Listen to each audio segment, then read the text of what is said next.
Good afternoon, everyone. A very warm welcome to one and all present here. Myself, Ritba Rashid from class 9, and today I have very much pleasure to get a chance to present a presentation on the topic cell, the fundamental unit of life. Firstly, we will discuss about the discovery of cell. Like how was the cell discovered, who discovered cell, and when was the cell discovered. So let's start.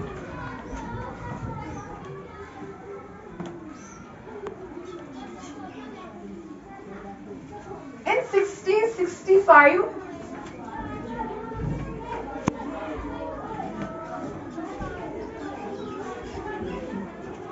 Robert Hooke observed a slice of cork. Cork is a substance which comes from the bark of a tree. Through his self-designed microscope, he observed the slice of cork. And as a result, he found structures that were like the compartments of a honeybee comb. और उन्हीं structures को उसने नाम दिया cells का. Cell is basically a Latin word which means a little room.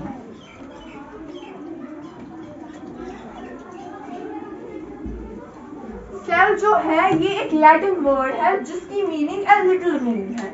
A little room क्यों है? क्योंकि एक सेल जो होती है, जैसे एक रूम में बहुत सारी चीजें होती है, वैसे ही सेल के अंदर भी हमें बहुत सारी चीजें देखने को मिलती है.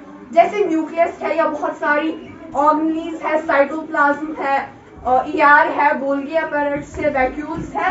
सो दैट्स व्हाई इसे अ लिटिल रूम कहा जाता है. But the cell which was discovered by Robert Hooke, that was dead cell, that was not living cell. After that, Leeuwenhoek discovered living cells in pond water.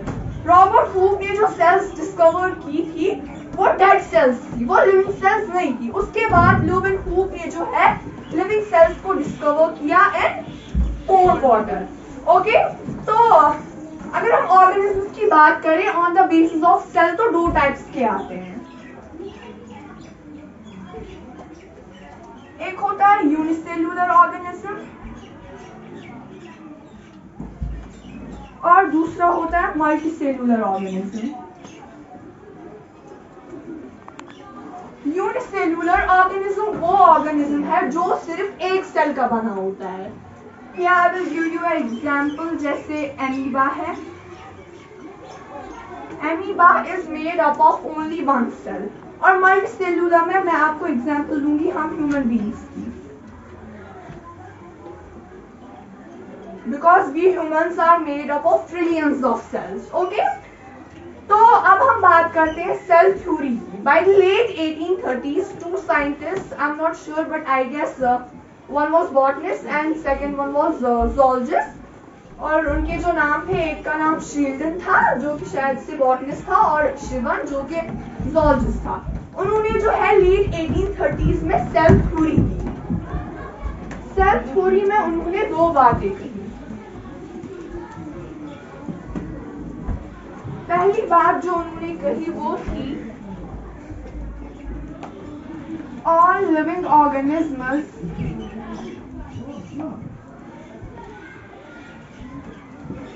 are made up of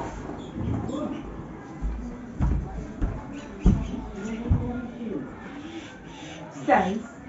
कि जितने भी living organisms है, जो भी जानदार चीजें हैं, वो सेल्स की बनी है, composed of one or more than one cell. और दूसरी बात जो उन्होंने कही वो थी cell is the basic unit of life.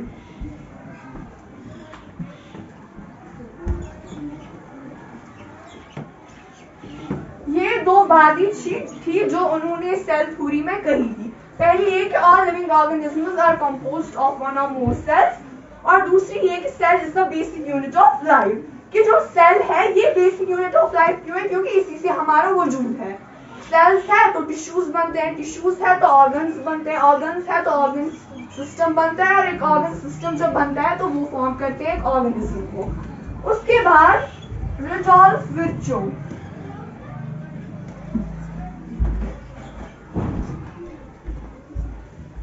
जो कि एक और साइंटिस्ट था.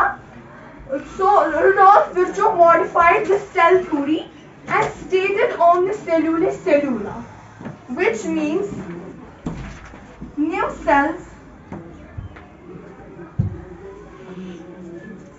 arise from the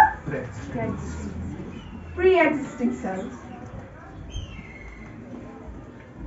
by cell division.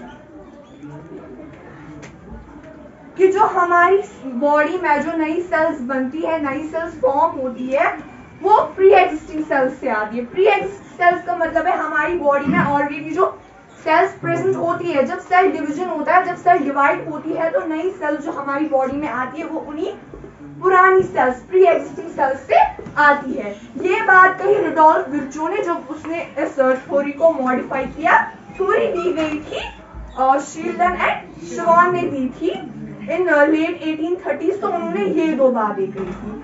Now as we know that there are so many definitions about cell, but I will give you a simple and a easy definition, that is the cell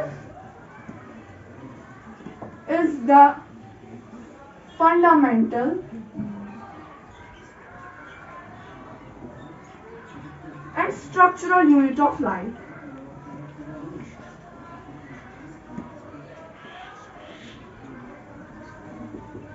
The cell is the fundamental and structural unit of life.